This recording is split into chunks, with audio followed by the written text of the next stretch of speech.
thank you for being here. This meeting is being recorded and will be transcribed as required. Therefore, I ask that you state your name before commenting. At this time, I ask Nikita Fortune to indicate who is on this call.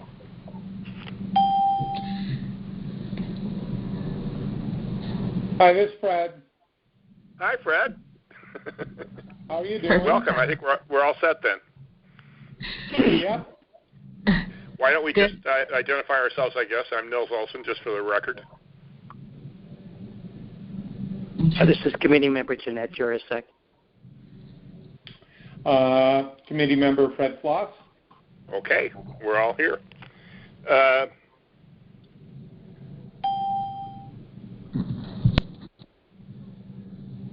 Okay, let me find my place here. I think first you order of call business. the roll of the. Yep. Okay, yeah, we can call the roll. I was going to say I think you did just call the roll. I'll record that as the roll. Okay. Then we'll go to our first order of business, which is to approve the minutes from the March 23rd, 2020 committee meeting.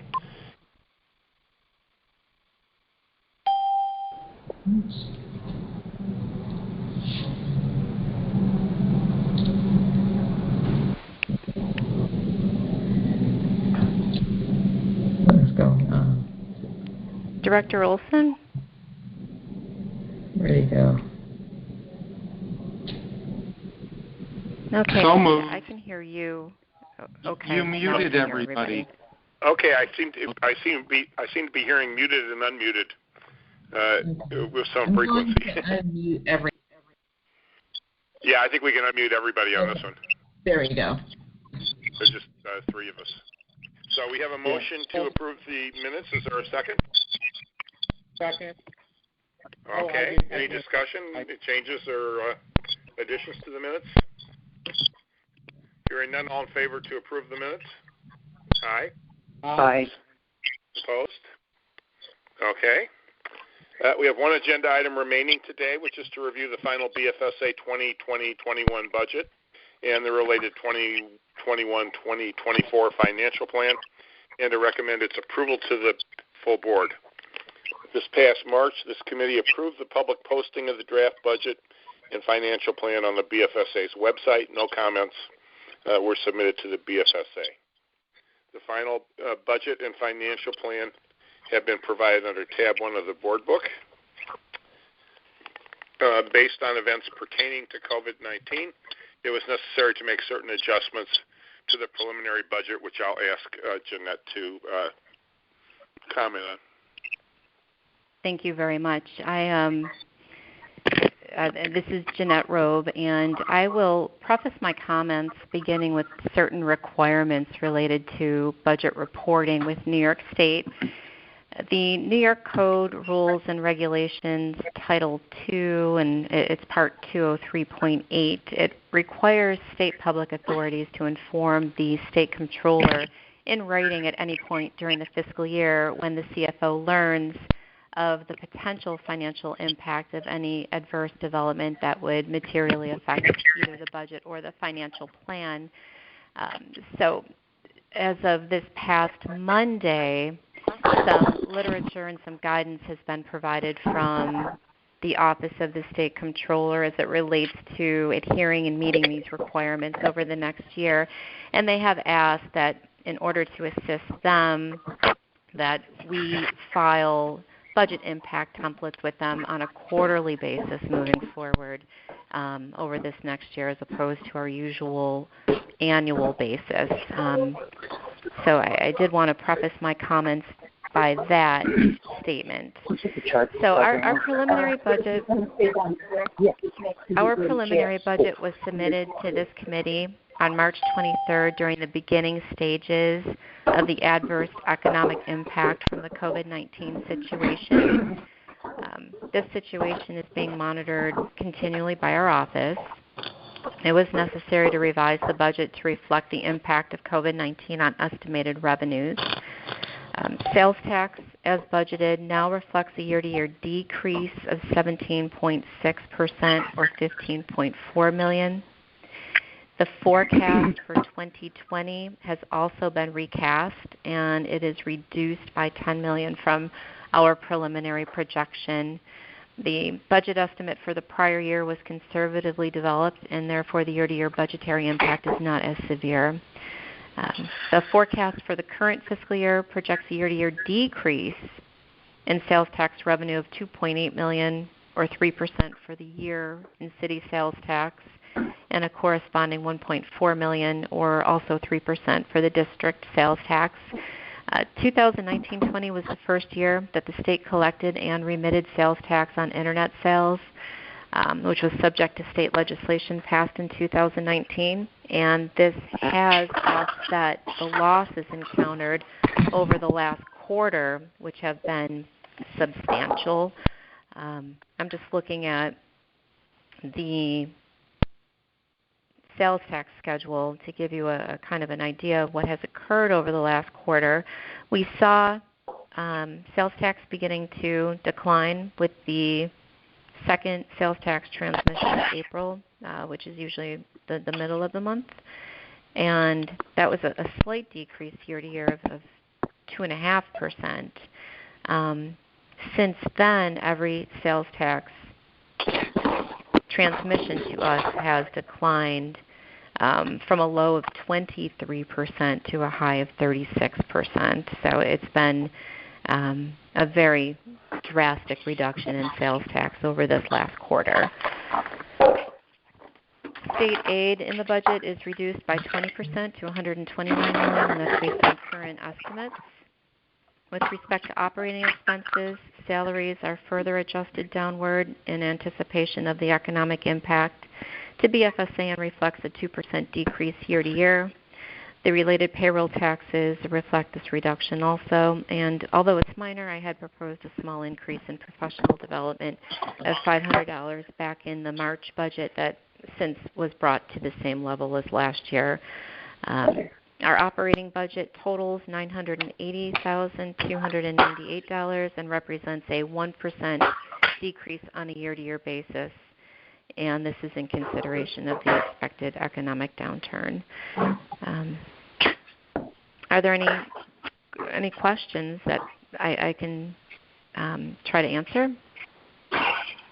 We're carrying forward a budget item for litigation, right? We are carrying forward a budget item for litigation, and this is because in the event it would be necessary to be involved in those type of transactions, if it wasn't budgeted for, it would create an adverse impact on the City of Buffalo, would trigger various reporting requirements up to the state level. So to keep it in the budget allows the smoothing of that expense within the city's budget, and any budgetary positive, which we have seen over the last several years, is a budgetary positive to the City of Buffalo. Okay, so our actual decrease in the budget might be even a little more than 1% then, assuming that there is no litigation, which there is no litigation. Correct, and we have substantially underspent our budget annually, primarily because of the litigation. That's correct. Right. Okay, I just wanted to make that clear because it's actually a very responsible budget in terms of decrease in expenses. Any questions or comments? The legal services line includes or could include not just litigation, but bond proceeds, bond counsel, for example. Correct. Any type of that's correct. There's a line for general counsel expenses, and then there's a line for litigation, but those can be treated collectively in the event it was necessary. Okay, so if we assisted the city in deficiency in bonds, then we have enough there. We would, although those type of expenses that are incurred directly for the issuance of a bond typically are built into the cost of issuance. Oh, they're part of the paid bond. for with proceeds. Yeah, proceeds from the borrowing. Got it. And then that's amortized. Yes, I got it. Mm-hmm. Thank you. Anything else? You're welcome. Okay. I request a motion to recommend the approval of the 2021 budget and the 2021-24 financial plan by the full board. So moved. I'll second that. Any discussion? Hearing none, all in favor? Aye. Aye. Aye. Opposed? Okay. Passed unanimously. Is there any other business to be considered by this committee? Okay, hearing none, I'll ask for a motion to adjourn. So moved. I'll second that, and Seconded. it'll pass by acclamation. Yes, nobody wants to prolong it. So we will stand adjourned, and we'll reconvene for the full board meeting. So we should just Thank you stay very on the much, line, right, everybody. Jeanette?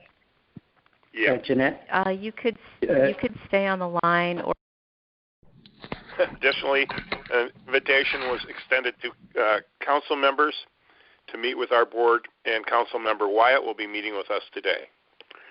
And he's on the agenda. We welcome him to our meeting. We will hold a public comment session at the end of the meeting limited to matters discussed today. Before we begin, I request George to take roll call of the directors, please. Chairman. Here. Chairman Olson. Vice Here. Chairman Jurzak. Vice Chairman Jurzak. I think she's muted. She's muted. Yeah. Okay. After the press, Jeanette, if you're there, press star 6. Star 6. Oh. Yes, Right. you're present. Thank you. Then Secretary Arthur is present. Director Floss. Present. County Executive Polling Cars. Present. Mayor Brown. Present. Okay, Mr. Chairman, you have a quorum. Okay, thank you. So we'll begin our meeting. Our first item of business is to approve the minutes from BFSA's May 20th, 2020 board meeting. Directors will find a draft of those minutes and the accompanying resolution in your board book under tab 2. May I have such a motion? So moved. Second. Is there a second? Second. Any corrections, deletions, additions? Hearing none, all in favor? Aye. Aye. Aye. Opposed? Okay, that passes. For our next item of business, I would like to welcome Council Member Wyatt to our meeting. An invitation has been extended by the BFSA to Common Council to meet with our board, and I'm very happy to welcome Council Member Wyatt today. You have the floor, Council. Thank you, Chairman. Thank you, Chairman Olson. I really appreciate the opportunity, and to the board members and the Executive Director, Ms. Rowe, thank you for this opportunity. As you all know, COVID has ravaged our city budget and has put us in a very difficult situation.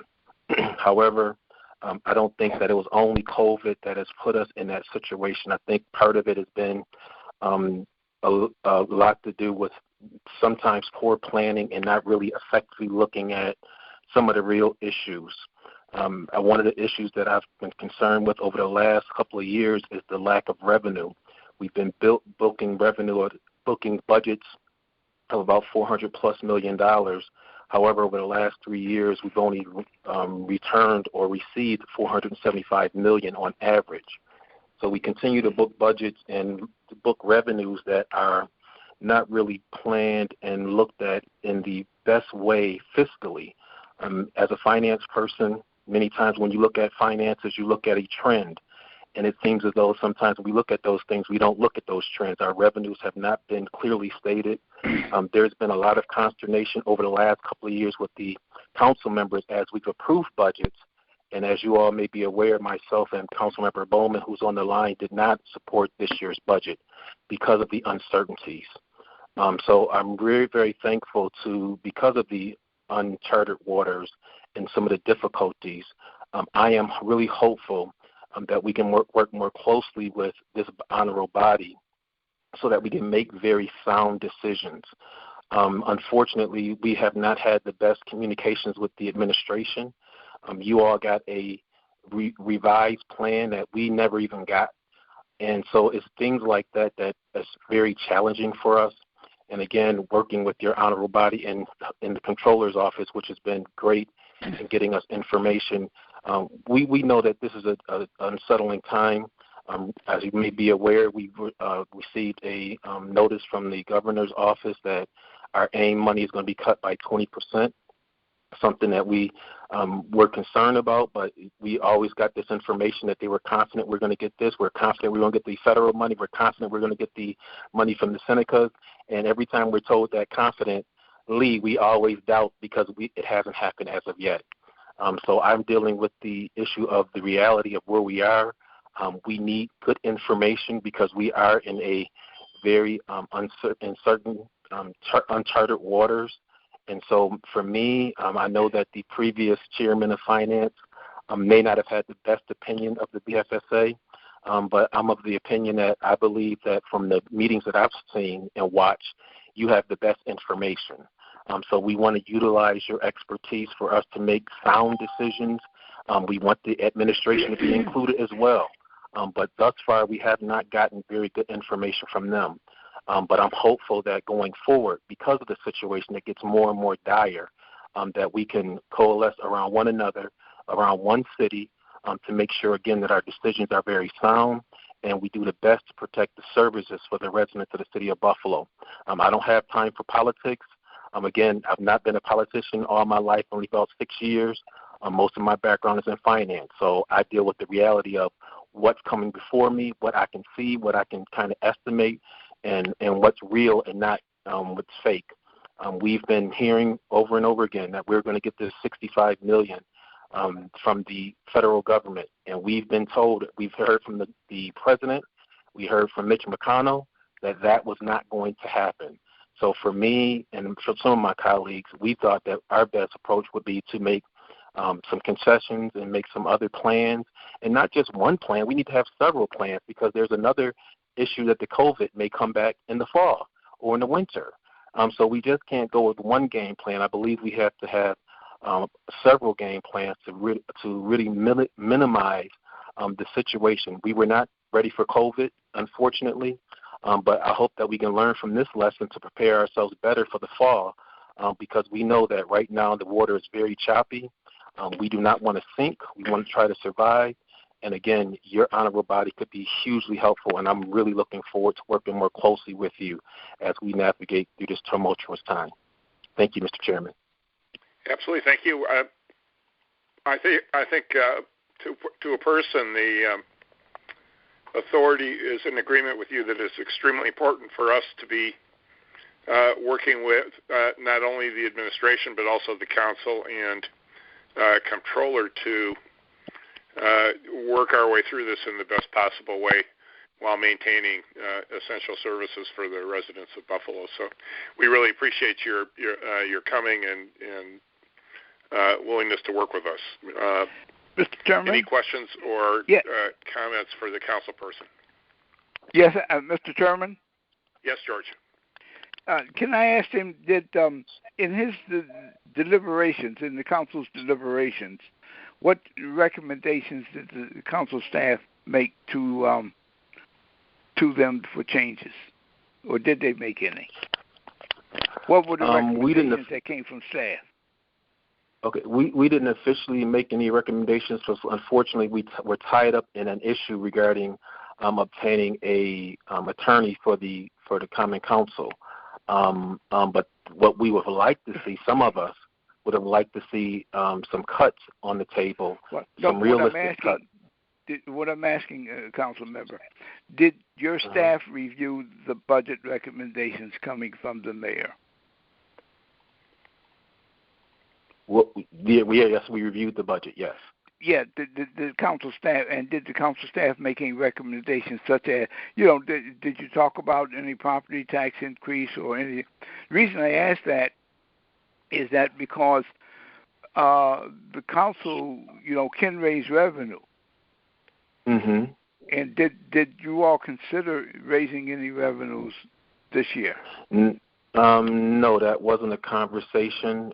We basically went by what the mayor was proposing about keeping revenue static, and again, part of that was understood because of the financial impact that it was on residents who may have been unemployed. So we kind of understood that. However, the other options weren't presented to us that we could raise revenue because, again, in our minds, because of the high unemployment rates, we didn't want to see people in foreclosure and those type of things. So that was not something that we really deliberated at great length. Well, I would say a couple of things. That only the council can, in situations like that, you also can face with major layoffs, a lot of layoffs. That would also cripple the city. So, and the city hasn't raised any taxes at all in the last couple of years or so. So that's one of the things. The other question I have is, you're saying that there's no communications between the council and the mayor's office or his Office of Administration and Budget? You're not communicating with them? Right. Well, as far as the proposal, when you all requested a revision, we did not see that. We were unaware of it until I went to your website and saw that it was submitted. None of those things were discussed with us. Now, as far as the leadership, I don't know if they were aware of that. My comments with the council president, it was never brought to me that there was a proposal. I mean, I believe the one proposal was to borrow $52 million for fiscal 2021, as well as $16 million in layoffs. That was not brought to us. We had no conversation about it, and it was, again, something that I got off your website when I looked at the agenda. Okay. You said one other thing that piqued my curiosity and my go back. You say that you're negotiating for an attorney? Well, one of the things that we were looking at was adding an attorney that will report to the Common Council. That was an issue that was budgeted for, I believe, $94,000. Because it became such a political football, we backed off on it. And then the other issue was because of our financial situation. The reason I bring that up because I've gone through that also, and we have been told that there is an attorney from the Corporation Counsel's office who is assigned to the. As a matter of fact, there were two attorneys from the Corporation Counsel's office that were assigned to the Common Council, and that they worked for the council, and so I'm asking, you don't have any attorneys that are assigned to you on a full-time basis from the Corporation Counsel's office? We do. However, Council President, when we so there's other issues that happen that come about, as you well know, through the council, that we would like an independent council to make decisions and assist us in making decisions. However, because that line right now, Corporation Council is, we approve the Corporation Council, but it's the mayor's Corporation Council. It's his person. So we had some challenges with that. However, we did come to an agreement that through council staff and attrition, if someone were to leave, we would hire a corporation counsel or an attorney to advise us through that process. Okay, let me just tell you the way it's worked in the past, and you just for your thinking about that. When there was a dispute between us, the members of the council, and the mayor's office or the controller's office, the corporation counsel, who was supposed to represent everyone, would recluse himself and would permit the mayor's office and the council or whoever it is to go out and hire independent attorneys.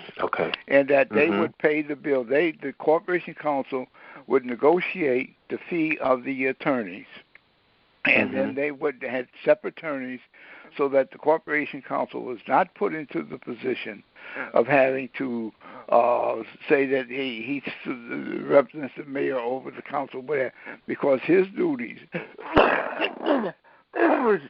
excuse me, his duties and responsibilities, at least when I was there, was to all the elected officials, the three, and so when there was a dispute, he had to recluse himself, and because a couple of times there that the council and the controller's office and got together and they sued the mayor, and we all had separate attorneys and so forth and so on, corporation. So I'm saying that that's the way it has been. It doesn't seem to me that, you have to go through all that. The corporation council should be able to recluse himself. But I mean, let me say this, that also that you or somebody from your staff, you have a staff, somebody from your staff should be assigned to go to or come to or to monitor every meeting of the control board of the Buffalo Fiscal Stability Authority. One of your people should be assigned there, and so that you see the agenda. Our staff can send the information to you. You can see the agenda, what's on the agenda, what isn't on the agenda, and you would be up to date on what we're doing. And that has not happened in all the time that I've been there, but it should be there, that person should be assigned and know what's going on. And that's all I have to say right now. Yeah. And Mr. Arthur, thank you for that information, and we will definitely use that because that was not something that we had discussed. But in addition, our corporate council staff has been on the call. Myself and Brian Bowman have been listening in on your meetings more regularly, and we do have someone that will be assigned going forward. And we're hopeful that also that we could have someone from BFSA come to our finance committee meeting so that, the members can have, we can have an open dialogue about some of the concerns that we have, especially if we're going to have to be doing more borrowing. That's something that's very disconcerting to us because many of us have projects in our districts that we've promised our residents. And if we have to do more borrowing, that means that's going to limit the capital dollars that we're going to be able to have for our districts, which is something that we're concerned about.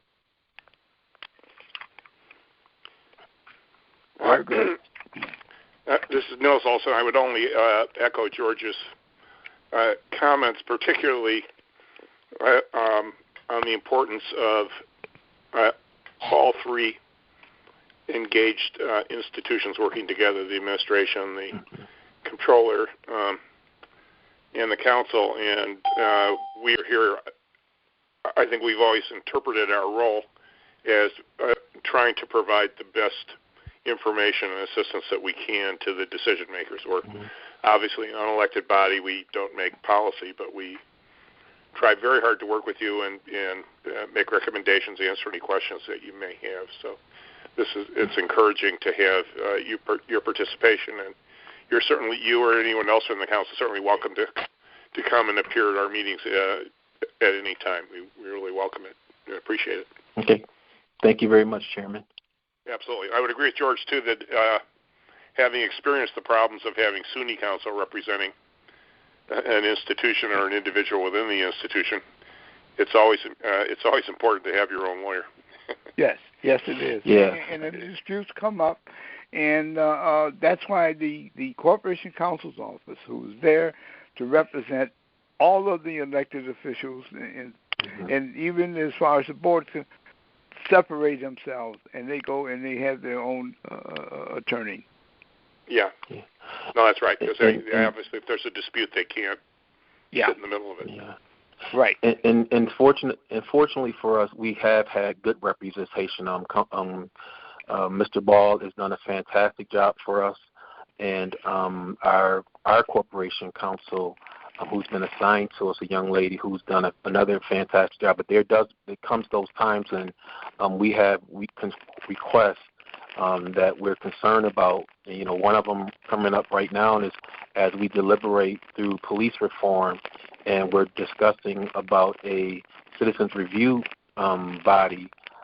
There's some reluctance, and so we want to make certain that the advice that we're getting puts us in the best situation to do something like that. But however, if the mayor doesn't agree with it, we don't want our council to discourage us and not give us the proper information. I can't say I don't have any instances where that's happened. I don't want to put it out there, but we just felt that for us, the best situation for us is to have our council that advises on those type of situations. Well, coming from the law school at UB, I can certainly I agree with your assessment of the quality of corporation counsel. I think, in my experience, very professional, very knowledgeable, and very helpful. Absolutely, yes.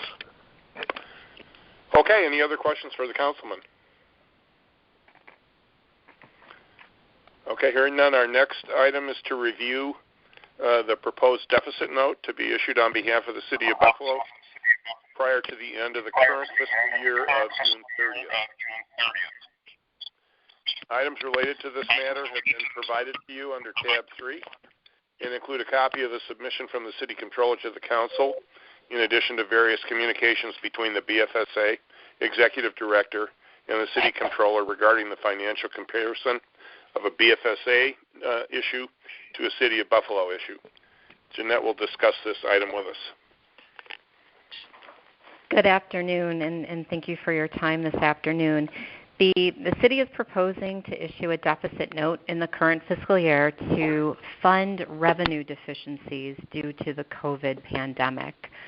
On April 30th, the City Administration released its third quarter GAAP report and projected a deficit for the year ending June 30th, 2020 of $15 million.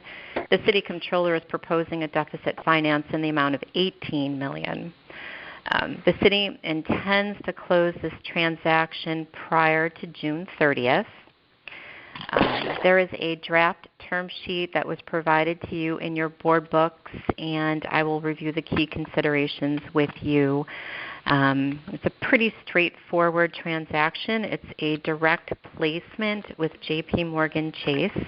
It's being sold as an 18-month note. There is an option to the City to extend it for an additional 6 months to June 2022, but this option has not been built into the proposed terms of the agreement.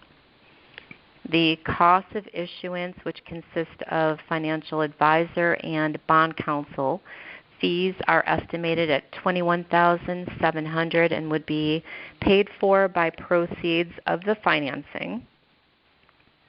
The interest rate subject or pursuant to a commitment letter from JP Chase is 1.22%. This rate, it is greater than the rate that was predicted by our financial advisor for the City of Buffalo based on current ratings, which was 1.04% from the pricing desk from our financial advisor. Based on this pricing difference, a letter was sent to the City Controller recommending that there be a consideration to contact other financial institutions to potentially obtain a more favorable interest rate for the City of Buffalo. We did receive a response from the City Controller noting that it would be logistically challenging to contact other financial institutions due to the need to close the transaction by June 30th. These communications are included in your board book under tab 3. Our financial advisor further estimated that there would be a 15 basis points advantage for a BFSA direct placement compared to a City of Buffalo direct placement, and furthermore estimated or predicted an interest rate for BFSA of 0.89%.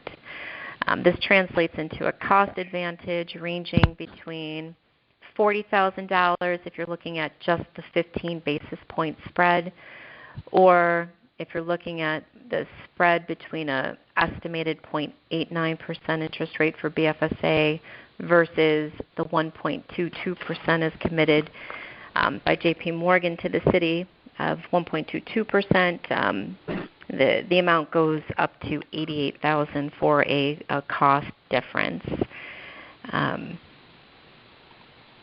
Very quick summary on the deficit note. Like I mentioned, it's a very straightforward type of transaction. And if there are any questions on that, we can certainly take those questions now.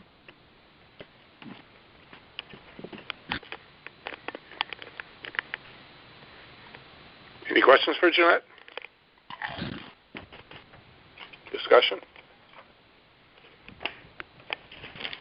Okay, hearing none, we'll move on. Well, I just have one. Sure, Fred. Go ahead. Yeah, given our analysis, do we believe that they'll have enough liquidity through the entire period, or should they have? I understand that people don't ever want to borrow more than they have to. Would it have been appropriate to actually do more deficit financing at this point? They are, the city being they, the city, they're limited to $25 million. That's the limit under current local finance law. It's interesting that you mentioned that. Councilmember Wyatt mentioned it during the call earlier today, and there's been some information trickling in during this meeting, actually, that state aid for June appears to have been reduced by 20%. So I don't know at this point if that means that, they were looking at an $18 million deficit financing. Could that potentially increase? It could. It could change between now and the end of the year. Is my on that. Yeah, I just think that we need to make sure that we're careful that while I understand that we never want to borrow more than we have to, that in some cases over time that can actually be more costly over the long run if we don't have the appropriate cash flow. So I would just hope that we would consider to strictly monitor the cash flow to ensure that the city and the district have enough funds to be able to meet their obligations. This is Ben Swanekamp. With regards to state revenue, from the county perspective, we have been seeing a massive slowdown in nearly all kinds of state reimbursement payments. Our sort of quiet understanding from the state budget office is there's going to be no clarification on how the state is going to handle its aid cuts until after federal action occurs, if it does. So it'll be at least another month before that picture is clear. We've also seen that grants, like many grants that have been renewed for many years typically, are being held up, including many that expire on July 1st. So the state revenue picture is occurring as we speak, and we're hoping to have more guidance from the state mid-summer, but they're clearly waiting on federal action before they actually implement their cuts. Hi, and this is Donna. We were just notified that we are going to have some of our state aid, and they use the term withheld until further time. So we have asked the Comptroller's Office to perhaps increase the amount of the deficit note to the max of the $25 million. And that is, Director Floss mentioned, to help with the cash flow. Yeah, that seems very prudent. Thank you, and I would say that I think that that's the appropriate measure at this point, given the uncertainty. So thank you, Don. Yes, everything is totally in flux. I don't envy the county or the city trying to deal on a daily basis with major changes in the budget. Makes things very difficult. Any other questions or comments? Okay, thank you, Donna. We'll move on to the Buffalo City School District review of final adopted budget. The Buffalo City School District adopted a 2020-21 budget on May 27th, 2020. There were changes to the final budget as compared to the preliminary budget, as we reviewed in May, which we will discuss today. A report on this matter has been provided under tab 4. Nathan will discuss these items with us. Nathan, could you begin, please?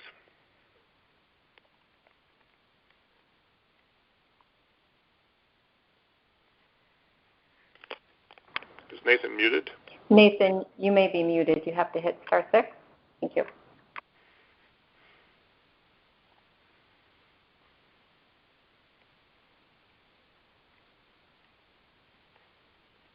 Do we have Nathan? Can you hear me? I'll walk down. Oh, now we can hear you, yes. Okay, good. Okay. Apologies for that. No problem. Thank you.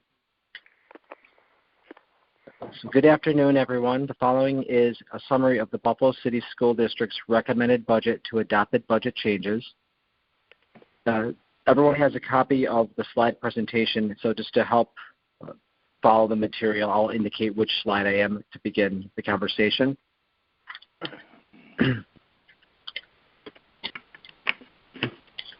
For starters, slide number 2. The school district's budget was adopted on May 27th. The fiscal year 2021-24 financial plan has not been formally approved. The adopted budget does include a $50 million deficit, which was closed to the appropriation of fund balance. Each year of the financial plan contains significant deficits with a 4-year cumulative deficit of $219.9 million. Now, the previous document that we reviewed was the recommended budget. This document had included $12.5 million in, quote, other necessary cuts in planning. What the adopted budget does is it defines and then codifies these within the adopted budget. These include facility closures, program consolidations, program reductions, transportation savings, and reductions in discretionary spending. And I'll review each one of these in a little bit more detail. A full summary of this was provided within the report.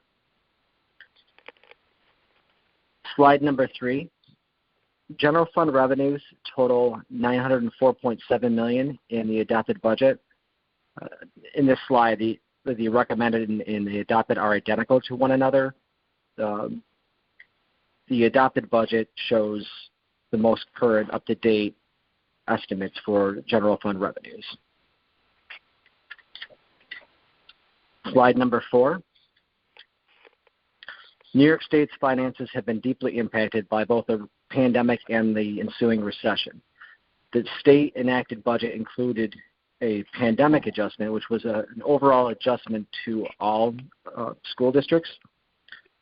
The Buffalo City School District's reduction was quantified at $29.6 million, and then it was backfilled by a commensurate amount through the Federal CARES Act of $29.6 million.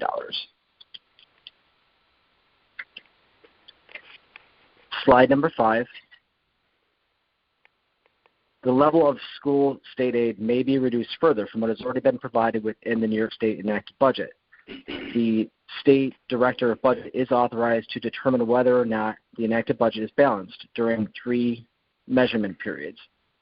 If the general fund imbalance has occurred during the measurement period, the Director of the Budget is empowered to, quote, adjust or reduce any general fund and or New York State Special Revenue Fund appropriation and related cash disbursement by any amount needed to maintain a balanced budget. For the Buffalo City School District, the across-the-board 20% cut in aid would be quantified at $110 million. And this was a number that the district had previously estimated and provided. That's noted as a threat, but is not, obviously is not included within the adopted budget. It's noted as a threat that could occur with that cut. Now, slide number 6. Total general fund expenditures in the adopted budget are consistent with the recommended budget. However, there were some modifications within the various categories, and this is depicted on the slide above. All the changes overall are shown there. Employee compensation was increased by $1.8 million. Benefits were increased by $500,000. And there were reductions as well in transportation and then the miscellaneous all other expenditures. But the net impact was 0. All of the adjustments from the recommended budget to the adopted budget reflect the final school-based budgets, as well as the $12.5 million in all necessary cuts in planning.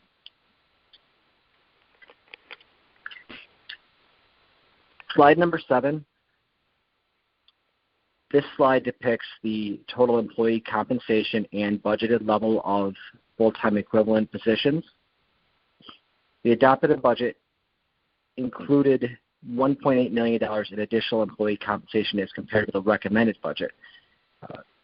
It includes a net reduction of 49 full-time equivalent employees. Now, with the employee compensation increasing and number of positions decreasing, it was the first question we had was whether it was overstated or not.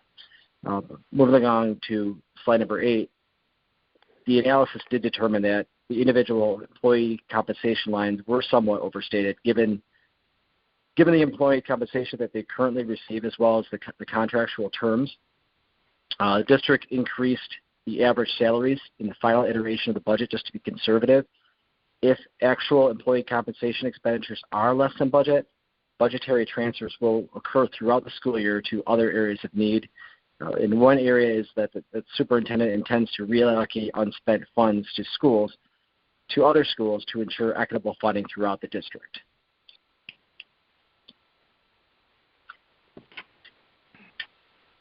Slide number 9, this is a table that was provided within the report.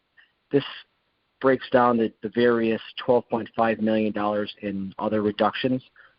Specialty school programs closed with pupils, employees transferred to similar schools. I wanted to note that there was some misunderstanding on that when it was first announced that it said school closures. These are not full school buildings, but rather specialty schools that will either sunset or be phased out earlier, and these students are transferred into very similar programs. So it's not a full school building being shut down, but rather just a redistribution of resources.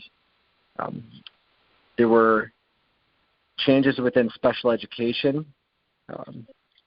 of $1.6 million, a central office hiring freeze for an additional $1 million, various program operational changes for a total of $4.4 million, some facility closures, which are full buildings with small programs located within the facilities. Those programs transferred to other buildings to better utilize the real estate portfolio that they have, and then savings of $0.4 million associated with that. And then other reductions, which includes curtailing overtime, utility costs, travel, and meeting expenses within the central office for $2.1 million.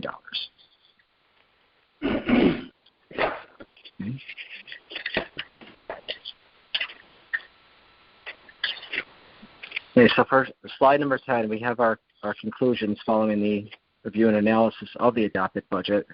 The adopted budget is now final and is not anticipated to be modified until the July 1st recognition of carry forward encumbrances. As I mentioned, the 21-24 financial plan was reviewed, but has not been adjusted to reflect the changes from the recommended to the adopted budget. The adopted budget does include some new expenditures that the district will need to incur to reopen the schools. The strategies are going forward, but they're currently in the developmental phase.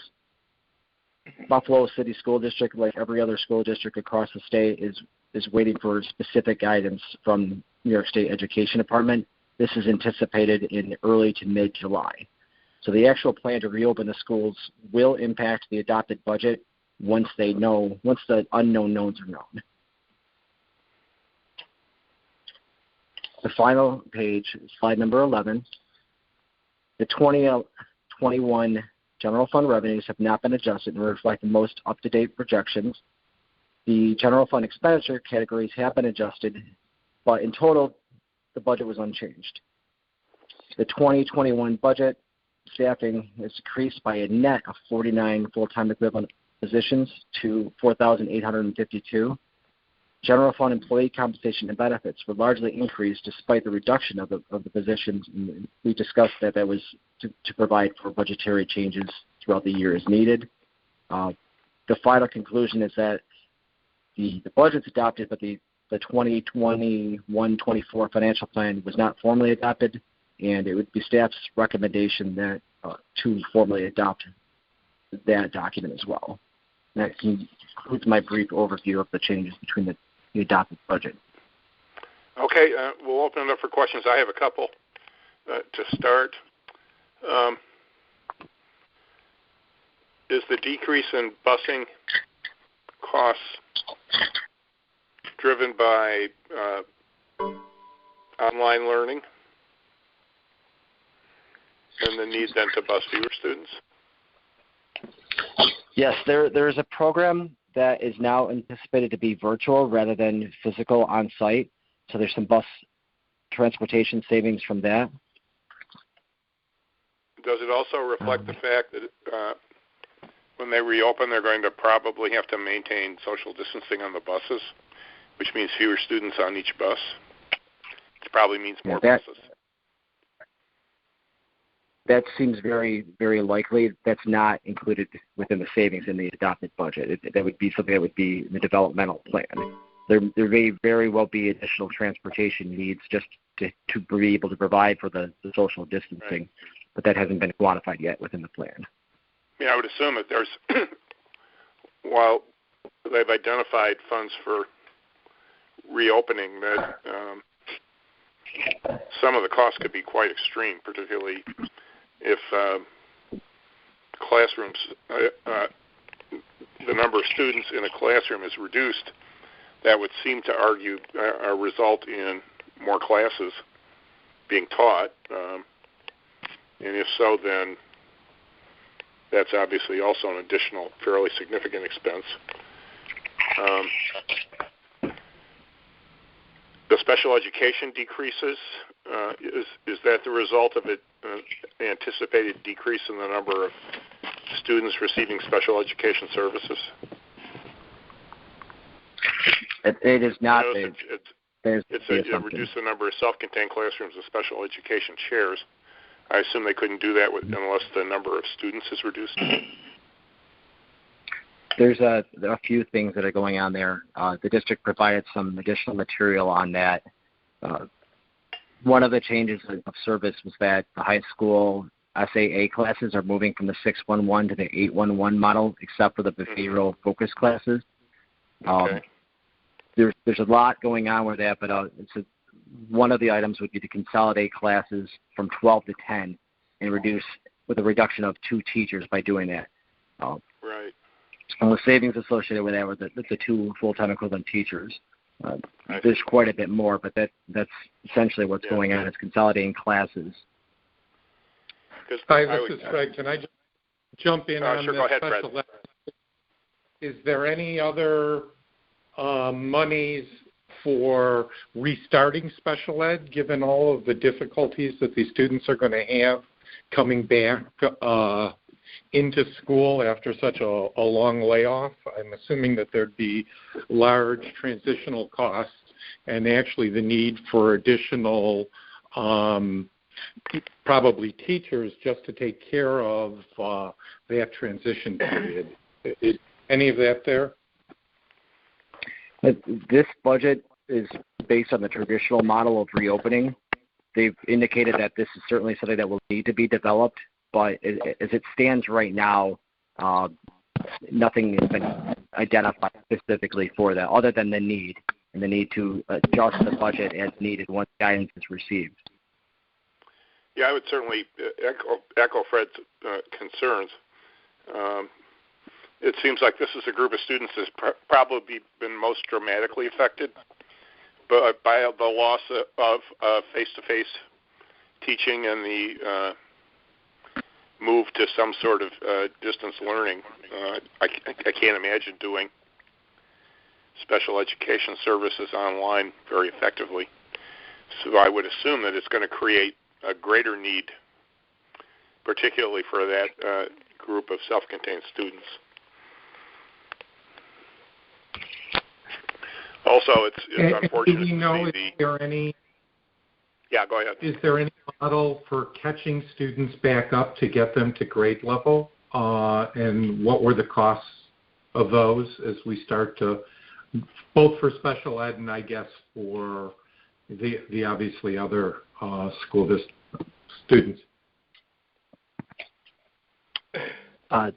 Director Floss, I can indicate that one of the items the program changes is the extended learning program. This is the program that will operate in a virtual environment, then which operates with because they're not busing the students there. There's transportation associated with that. But I think what you're referring to is overall the potential that much more learning will happen virtually to get to not just for the summer learning loss, but also from the early shutdown. At this point, the adopted budget really reflects a traditional model of reopening. And those are very real needs that they'll need to address, but they're not quantified within this May 5th or May 27th approved document yet. I can defer to the district with their tentative plans. Yeah, does anybody then from the school district know what are essentially if we have, let's say, sophomores and they end up being a year behind when they become seniors, how are they going to end up being able to be prepared to go on to college or go on to job placement and other things? And are we looking at additional summer instruction? With the obvious costs tied to those? Is that just something that we're hoping the federal government will come through with money, or do we have any plans whatsoever, I guess, is what I'm sort of interested in, and how it's going to impact the financials, because I would hate to see us not plan for any of this, not have any funding in there at this time, and then 6 months from now decide that this was a disaster and we need to, find a huge amount of money with a real disruption in the financial plan.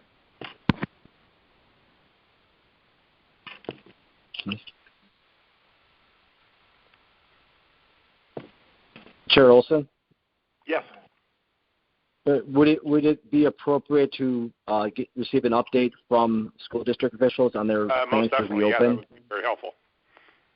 We do have members online. Right. If we could have the finance director speak to some of these inquiries, that would be very helpful.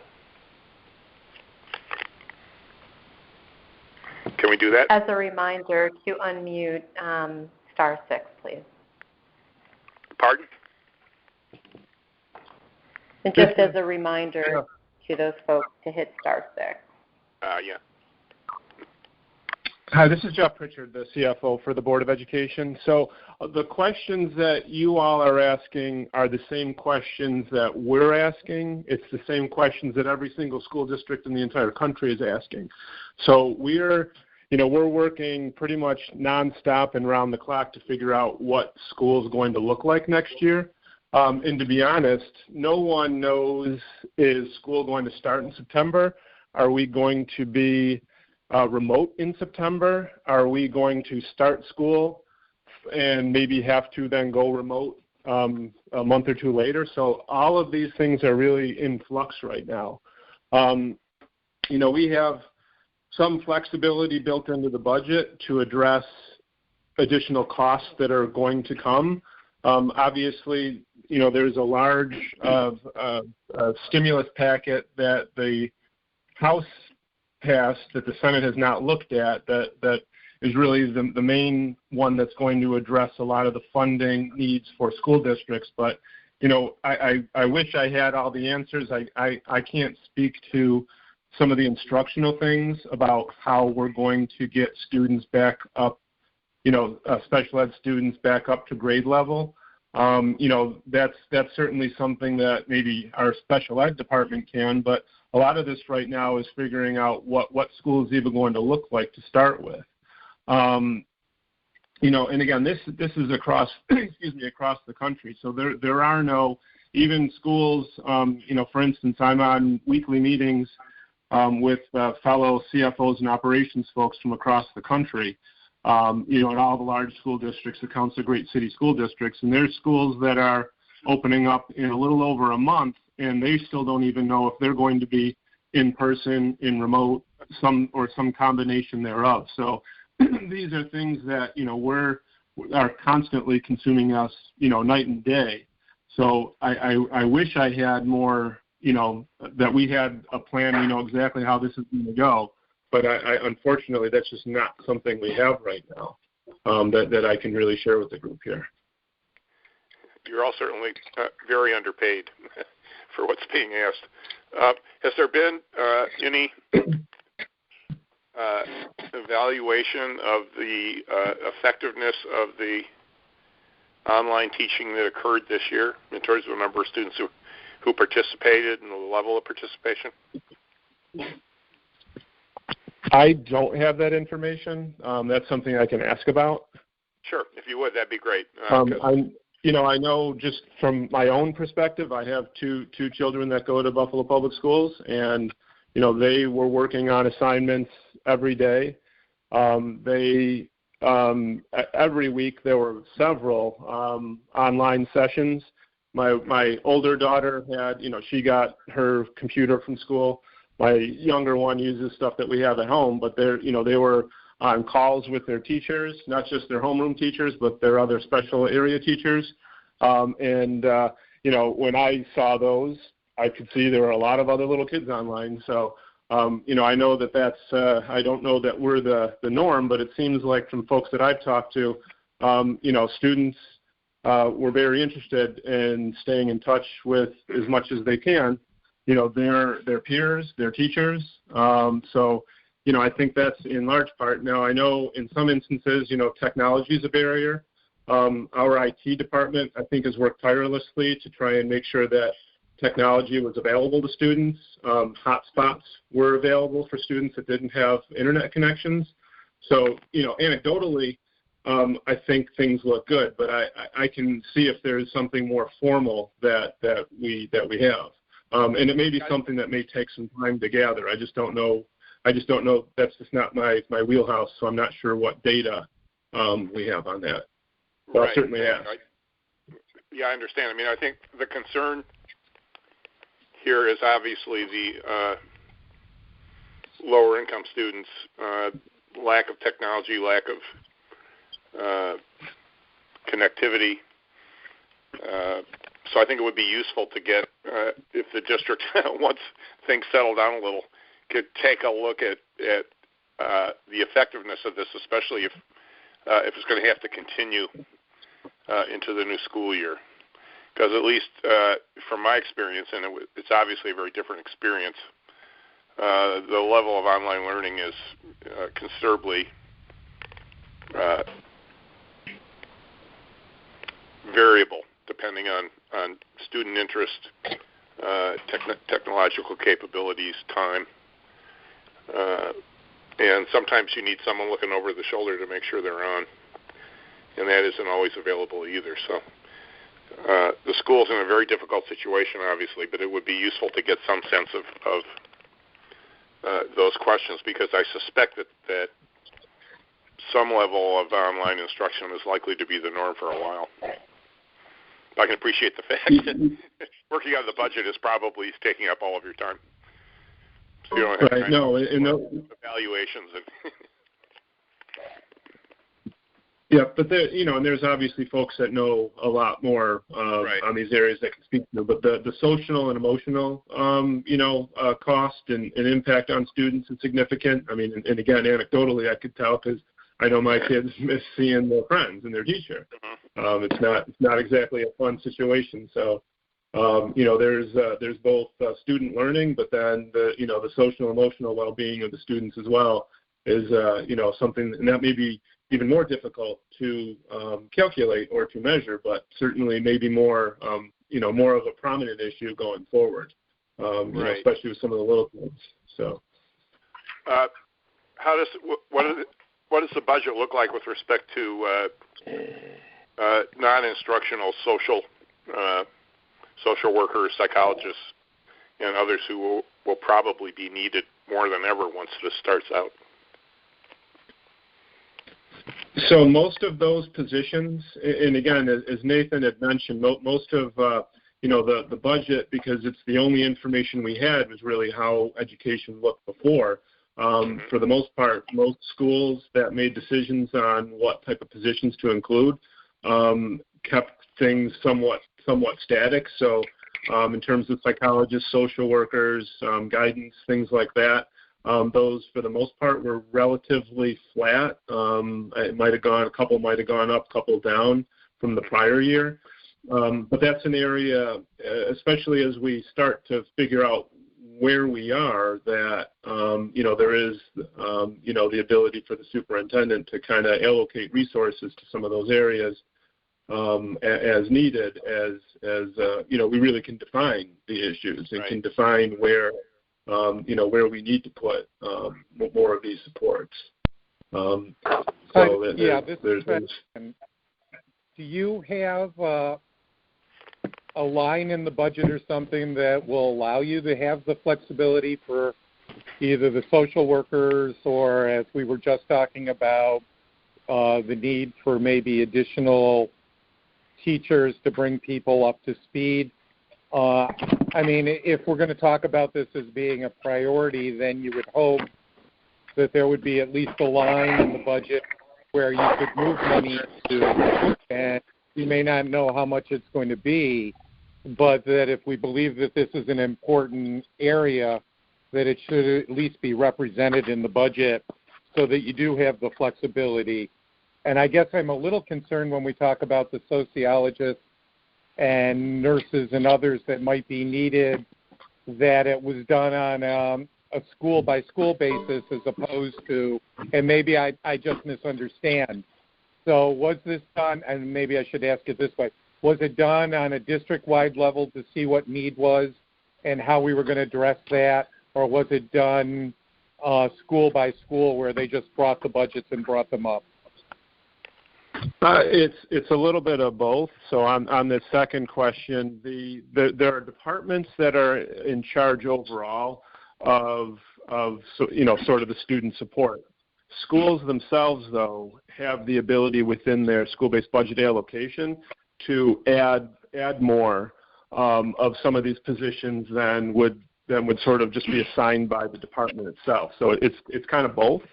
But and ultimately, we do allow the schools to make decisions with their funding based on, based on the best available information they have, their school, their school-based management teams, which is it's staff, principal, parents, and so forth that make some of these decisions.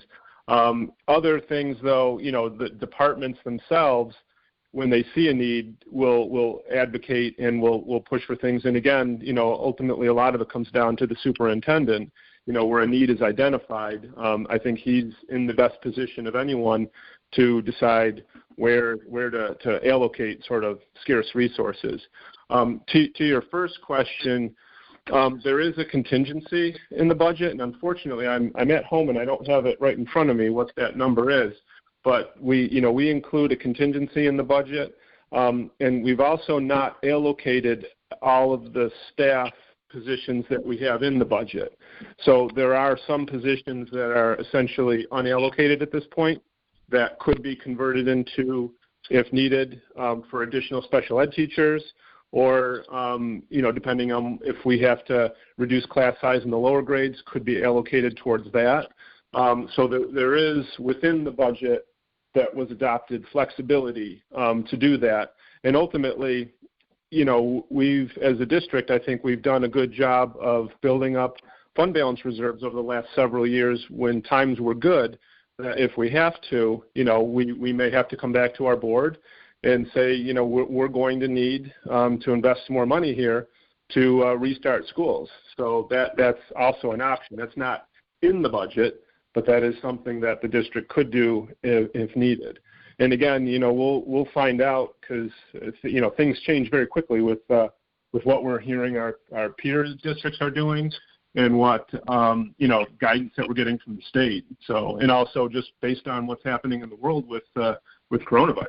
So, certainly a lot of moving parts. Yeah, no, I just guess given how poor our students are, that we might very well need to be at the forefront of all of this, and I would just hope that we would have a group that would be starting to work on this process and some of the things we've just talked about, which I understand the contingencies. I guess the only question is how important we see these things, as they're represented in the budget. But that's just a comment. Yep. Okay. Thank you. My final question is, Could you summarize what the contractual situation is with your various bargaining units in terms of the presence or lack of presence of viable agreements? I would, without, with the exception of what you can kind of see out in the public world, I guess I don't know that I'm really the best person to give an update on them. I mean, I know our teachers' contract is out. What contracts are going to have to be negotiated? Right. So having contracts in force. Yeah, of the largest, you've got your teachers. Administrators' contract expires in August. And our aides and assistants is a contract that had been expired for several years and is one that does need to be settled. Most of our food service, I believe all the food service ones are current. I believe bus aides, I think subs. Our white collar, the engineers are still outstanding, but a lot of the instructional, the core instructional groups will come September 1st. They will, if nothing new is settled, they will all be outstanding at that point. Okay, yeah, you've done, I think, a very good job of cleaning up that situation from where it certainly was with respect to contracts being out of time for close to decades, but obviously it's going to be a challenge along with everything else that you've got to do to address the issue of budget bargaining as well. Any other questions for Jeff or for Nathan? Well, we're here to help certainly, and the district has done a very good job of creating fund balance, and certainly that places you in a fairly advantageous situation given the uncertainties that necessarily are present.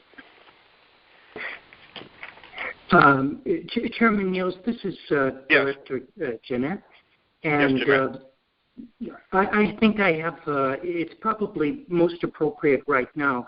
Nathan may be able to speak to it. Jeffrey may be able to speak to it. Well, in our work, we scrutinize proposed recommended budgets for the city and for the district, and now we're scrutinizing approved budgets by the city and the district. And it's perfectly clear none of us have ever traveled this road before. And I don't just mean the people here in Buffalo. No one has traveled this road before. So here's the observation and the question. We know from the mayor himself that he did not want to propose amendments to his budget, but which was approved, but that he knows that there will be a modified budget. There will be modifications to the approved budget. And we just heard from Mr. Pritchard, and we know this, that when Albany sorts out its own triage out to districts, well, there will be a modified budget. And that will go to the districts will go to the Board of Education, and the cities will go to council. Here's the question. It appears that by mid-August, the city and the district both should know for sure how much less revenue they're going to have, which will force a modified budget. And of course, that's going to include all of the startup costs for the big learning machine, all of which are just vague right now. So is there, although it's a road we've never traveled, once the city and the district here from Albany deal with 15, 18, 22% less revenue, are they required, the city and the district, by law, Once they know about state-level reductions, do they have 30 days to submit a modified budget? Or can they wait until the end of the first quarter? The nightmare would be, well, I won't go into the nightmare. Is there a requirement? Is there a requirement that once the city and the district hear from Albany, this is your apportionment for 2021, modified budgets will have to be prepared and approved? Is there a calendar deadline on that? No more than 30 days? Do they have to submit a modified budget? You see where I'm going. The city and the district, of course, are trying to do their best job in the midst of a terrible fog. And once there's a little clearing and they have detailed revenue, realistic, hard revenue numbers, how long do they have to modify the budget? 30 days, 60 days, or can they wait until January 1st? That's my comment and question. Perhaps we could refer that to Jim McGavern. He may be, as usual, the fount of information on this.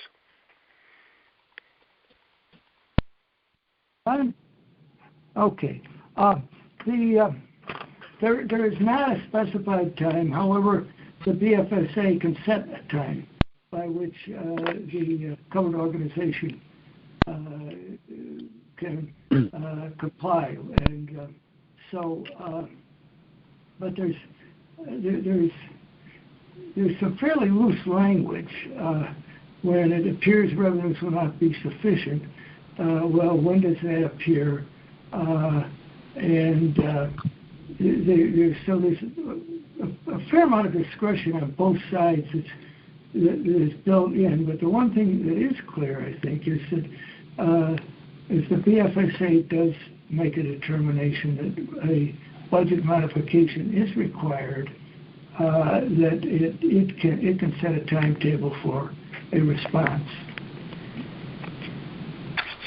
So, Jim, in our advisory status, we could, not our control status, we could set, let's say, a 45-day deadline after we know that City Hall has its realistic and hard budget numbers, and after the district has their hard numbers. We could set a modification budget submission deadline? Well, yes, the answer is yes. And of all of the things that are mandatory during a control period, but merely advisory during an advisory period, the one thing that is still mandatory in an advisory period is the timetable for adoption and modification of the budget and 4-year plan, and then modifications thereof. It would be up to the BFSA board and staff to keep an eye on things, and at some point when it appears that the picture is getting clearer, okay, now you really know you're never going to see the $65 million in the House bill for the city. And I don't know how much from the school districts are involved. I'm not familiar with those numbers. I'm sure Mr. Pritchard knows that much better than I do. But when it becomes apparent that it's, at one time it was said, well, if it's not done by Memorial Day, it won't be done. However, the chairman of the Federal Reserve has been saying, you've got to do this, basically publicly saying to the administration and the Congress. And so that may I'm hopeful that advice will be taken. But the Senate's going in recess in August, and so I don't know. I don't know when this is going to. When the appropriate time is going to be is very hard to determine.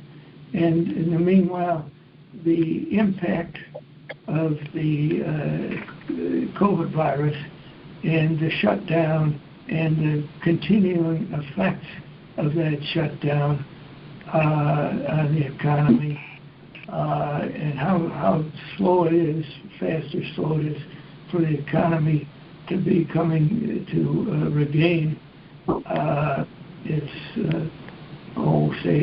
its pre-pandemic condition is also uncertain now.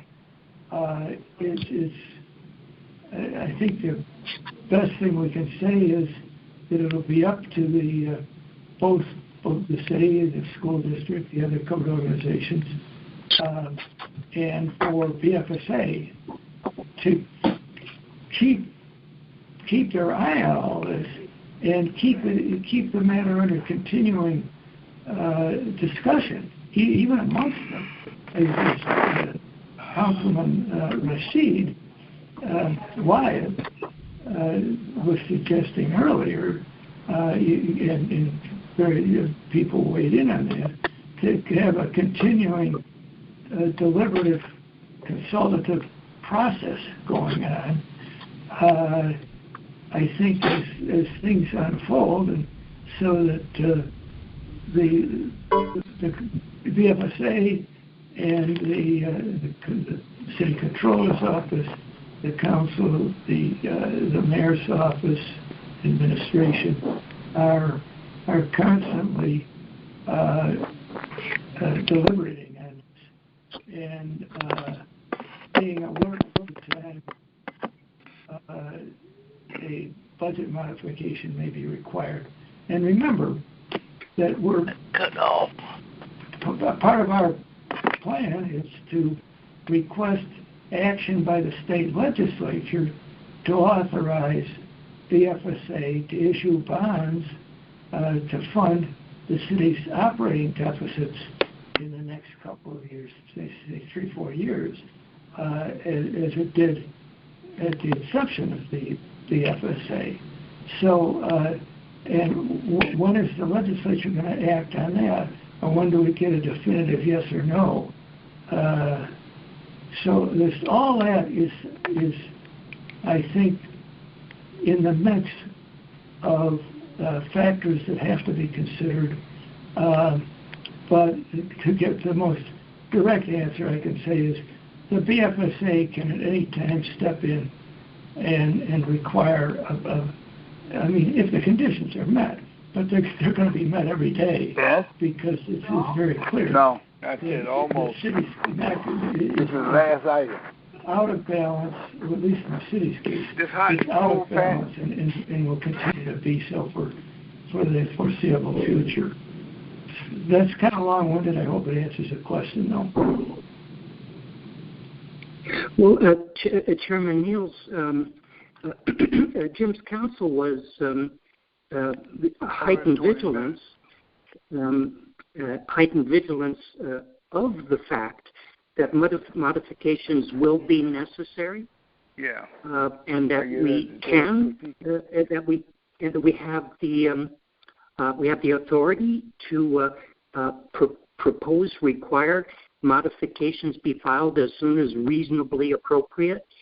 Do you think we need a mechanism, or is it just our competent executive director monitors information coming in from Albany to the district and the city, or? Well, Jeanette, I think the executive director is in fairly close contact with the budget director of the city. I know Nathan is very well informed about the status of the budget of the district. So I would assume that as things develop, as they certainly will, we're in a position to work hopefully collaboratively and closely with both with all the covered organizations to come up with a mutually agreeable approach to the deficits that are going to almost certainly be there, and that we would be working closely with them to try to come up with reasonable dates and that reflect the reality of their situation, so that they can reach some closure on this at some point. Because obviously, it's critical that they do. Because you have the quality of education of the children in the city of Buffalo and all the essential services that the city itself provides that are going to have to be maintained somehow during this period of extreme dislocation. Which I suspect no matter what the Congress and administration ultimately do, that there will still be significant budgetary issues for across the board. Yes, indeed. For the district and the city. And that yes, indeed. It's just a matter of getting a clarity on how much the disaster can be averted through federal assistance, which, given their performance to date, is not likely to occur soon, or to reoccur soon. Does that answer your question? Posture is, yes, it is. Yes, it does. The posture is heightened vigilance. In an ordinary fiscal year, we watch the first and second quarter of our entities unfold, and we haven't even begun the first quarter, and we're in ultra concern for each entity. So Jim's choice of words was heightened vigilance, and Jeanette and her team have the necessary context. So we're okay. We're okay. And I think your question and Jim's remarks and the discussion of the budget highlight the fact that now more than ever there needs to be close collaboration and communication between the various entities that are involved in the fiscal picture of the city and the district in particular. So I think the demands on everybody, including our staff, are certainly heightened, and much more collaboration and close monitoring is going to be required. Okay. Any other questions? This is Donna. Donna. I know I talked to Jeanette and Bryce we try to talk fairly recently, so we do bring each other up to date on anything that impacts the city. So I think we are in pretty good communication on a regular basis from the city side. That's certainly my experience, and I think the city has been, particularly you, have been very forthcoming on keeping us up to date on what the situation is, and also we have, I think, established a very close and effective working relationship that will certainly continue and needs to continue during this time.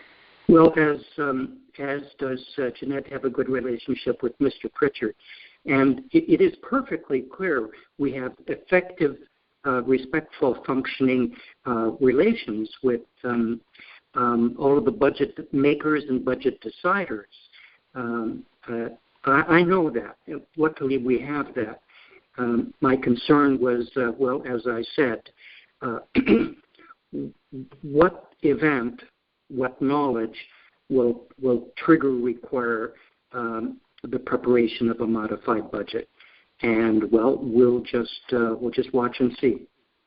Yeah, I'm sure there are going to be issues about since all of these budgets are somewhat make certain financial assumptions with respect to the availability of income for the various bodies. That as that develops and budgets become out of balance, clearly it's going to be necessary for all of us to work together collaboratively to address that problem. Chair Olson? Yes.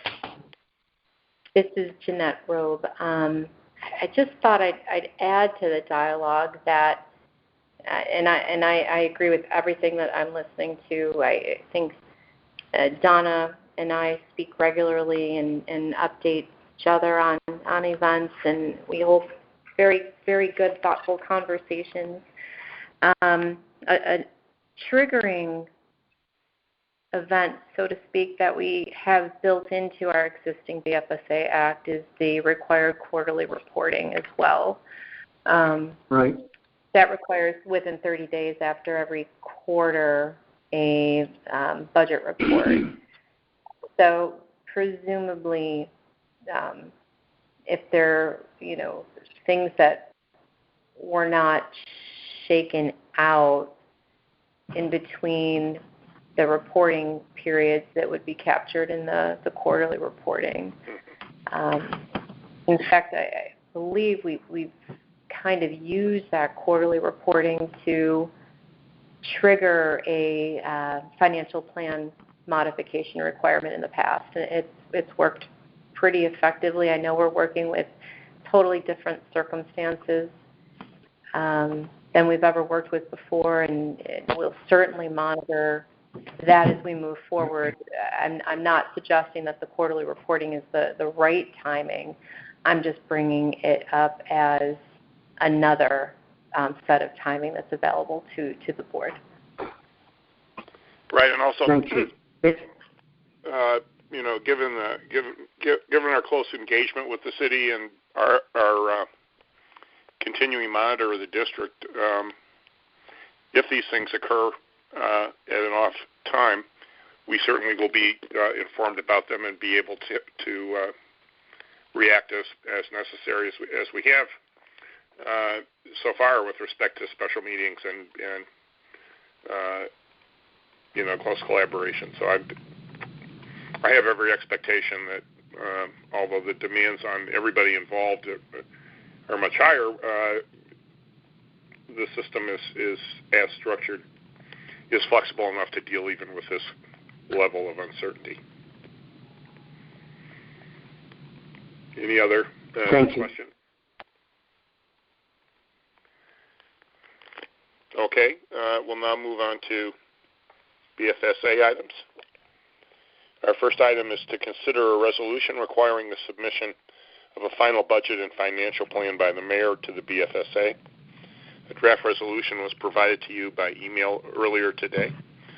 The resolution indicates that a final submission is required to be submitted that reflects Common Council's final changes to the 2020-21 budget based on Council's actions taken on June 4th, to reflect the financial impact of the anticipated deficit note financing and any other modifications pursuant to our prior resolution number 20-05 over our review of the budget and financial plan.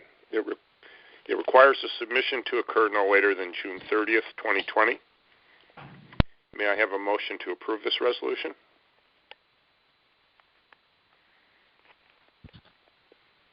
So moved. Is there a second? Second. Okay, is there any discussion?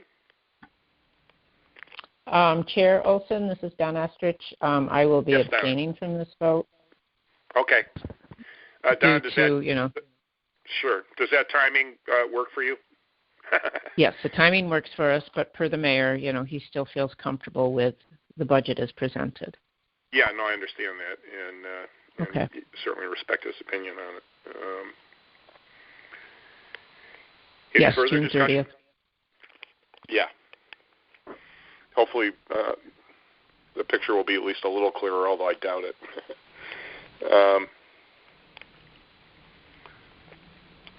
Okay, hearing no further discussion, we'll vote. Why don't we do it on a roll call, George?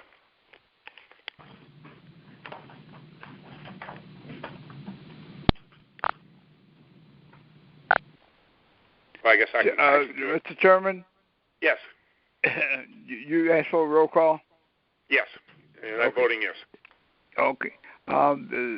Vice Chairman Jurczak? Yes. Council President, Secretary Arthur votes yes. Director Floss? Yes. County Executive Polling Cars? Yes. Yes. And Mayor Brown? Abstain. Abstain. Mr. Chairman, the motion is approved. Okay, thank you, George. The next BFSA item is to affirm the recommendation of the Audit, Finance, and Budget Committee, which was made today, to approve the BFSA's 2020-21 budget and the 21-24 financial plan. The final budget and financial plan are included under tab 1 of the board book. The accompanying draft resolution is included under tab 5. May I have a motion to approve this item? So moved. Is there a second? Second. Is there discussion? I would note that the budget, despite the unusual occurrences, the budget reflects an overall cut in expenditures, which may be even greater because there is a litigation line, which hopefully we can avoid. Any other discussion? Mr. Chairman? Yes, George. Jim McGavin. Is Jim on the line?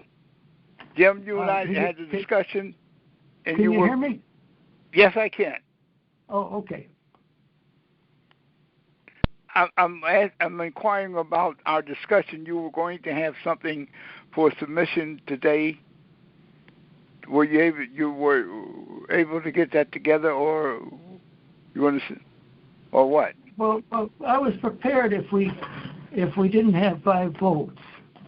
I was prepared to suggest that we proceed despite the lack of 5 votes which are required by the BFSA Act to take any action.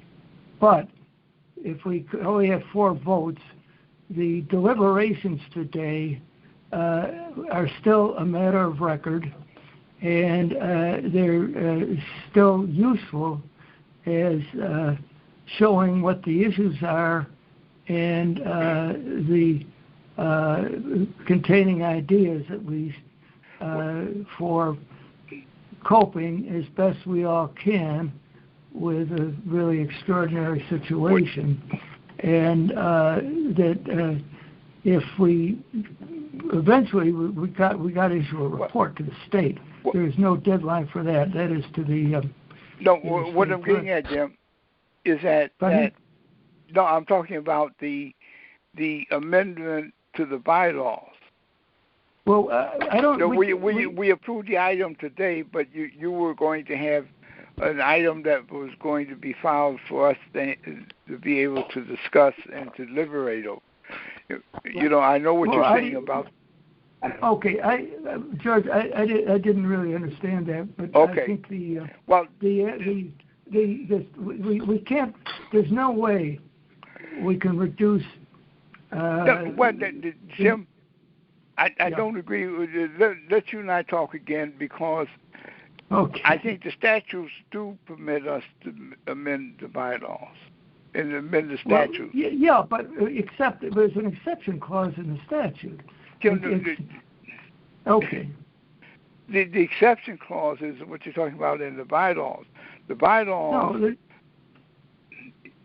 I haven't seen the exception. Well, if there's an exception clause that says you can't do it in the statute, I would appreciate if you would send me a copy of that. I have not read that. I sent it to you, George. Not on. Well, we won't hold this up. I'll call you and we'll talk about it. Okay, good. Thanks. Okay. Just to clarify for those outside the boundaries of the conversation, what we're trying to address here and talk about is the fact that since I've been a member of this authority, I think George has as well, there have been very few, if any, appointments to replace members who have left the authority, and that has left us in a dangerous position where we might not be able to take action, which obviously now is more important than ever, as we've been discussing. So George has, I think, quite appropriately suggested that we consult with Jim to try to figure out what, if anything, we can do to address the problem of the lack of appointments. Obviously now, with everything else that's on the governor's plate, it's unlikely that appointments to the BFSA are the top item. To say the least. I'm not anticipating any change in the situation. No. So the hope is that between conversations with George and Jim, we can reach some agreement on what our options are, if any, to address this problem, because I think George has put his finger on a rather serious issue for us, because as is quite apparent, we have to work to reach a quorum even, much less a actionable vote. So that's what we're talking about. With that, Mr. Chairman, I would move to adjourn. Well, we have to. I think we have to vote on. Did we vote on? We did. Okay. So I guess we concluded our business. Is that right, Jeanette? Yes. I don't have us recorded as voting on the budget yet. Okay, I wasn't sure about that. That's why I asked. Okay. So let's do that. We certainly want to have a budget for the authority, particularly given the extraordinary extra amount of work they're doing. Since there's no further discussion on that, let's take a vote. All in favor of approving the motion, say aye. Aye. Aye. Aye. Opposed? Okay, the motion passes. We've discussed at least one item of new business, which is actually fairly crucial, which is our ability to deliberate and make decisions. Is there any other new business that we should discuss at this point? Okay, then this concludes the business section of our meeting. I don't know how this is going to work on the phone, but I would like to provide an opportunity for anybody in the audience to address the board. If you wish to, please press *6 to speak and begin by identifying yourself. Do we have an audience? Okay, hearing none. This concludes our business. Is there a motion to adjourn? So move. Is there a second? Second. Okay, by acclamation then. Thank you, everybody. This actually went fairly smoothly. And I continue to want to express gratitude to Jeanette and our very competent staff for all of the extraordinary work they've been putting in on this under less than ideal positions, working from home for the basis. The amount of preparation work that's been required over the past month has really been quite extraordinary. So I wanted to express my appreciation. And thank you. On behalf of my staff, thank you too. With that, I guess we're adjourned. So thank you, everybody.